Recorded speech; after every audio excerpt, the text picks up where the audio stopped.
extremely hot day, and after the buffet luncheon, the Countess had soon found a chair in a quiet corner and sat under her lace parasol to rest. She knew he expected to be included in that way of life very soon, and when they became man and wife, that is just what would have happened. But to marry her when he loved someone else, how could he have condemned them both to such a barren life together? Tamina felt the first tears gather in her eyes and run unheeded down her cheeks. It was now becoming clear why he had insisted on their engagement being kept a secret. Was there even a sick old grandmother living in Scotland, or was that a lie too? Probably, she told herself sadly. He had been scared that this other girl would hear of their relationship and cause a scene in public, which would be ruinous to his political career.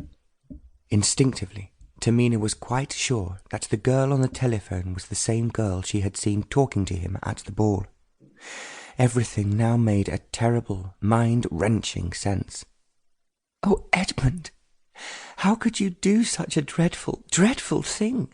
she whispered out loud in anguish.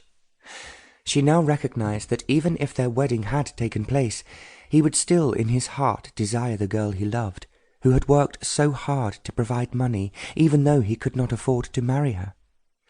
It was the first time in her life that Tamina had ever thought of her money or position in society as causing difficulties, or being an attraction that an unscrupulous man would find irresistible.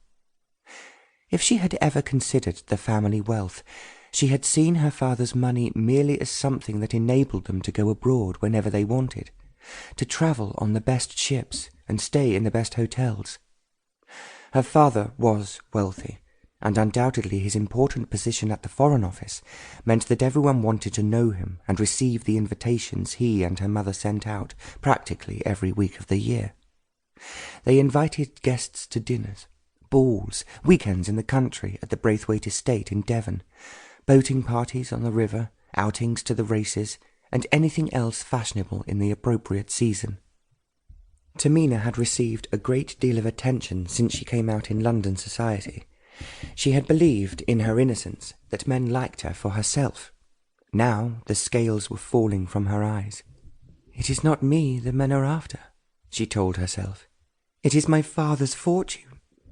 If I was as plain as a pikestaff and as badly dressed as some women are, even badly educated, they would still be knocking on the door and inviting me to dance with them. Eventually, like Edmund, they would ask me to marry them." She wanted to scream because it was all so humiliating. Worst of all was the fact that she had stupidly believed all the compliments she had received. She had thought the men who said she was adorable were thinking of her and not her money. What was more, she now questioned the reason why she was invited to so many parties. Was it because they wanted her company, wanted to hear her views and opinions, and get to know her as a person? Or was it, as now seemed likely, because they wanted access to her father? "How can I bear it? How can I live with this knowledge?" Tamina howled to herself. But for the moment there was no answer, only the darkness that seemed to her the darkness of humility and misery. Edmund, the man she loved so much, had betrayed her in every possible way. "What shall I do? And what shall I say to him?" she asked out loud to the uncaring marble busts that stared sightlessly down at her. "How can I live now I know the truth?"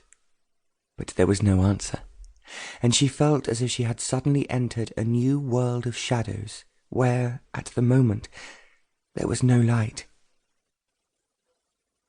In the west of London, the Earl of Daventry tore off his evening jacket and threw it carelessly onto a chair. The remains of his Arabian headdress had been discarded long ago. He kicked the smouldering logs in the grate, but only a few sparks leapt up the chimney. He rested one hand on the marble mantelpiece and gazed down into the ashes in despair. Ashes! That just about summed up his life.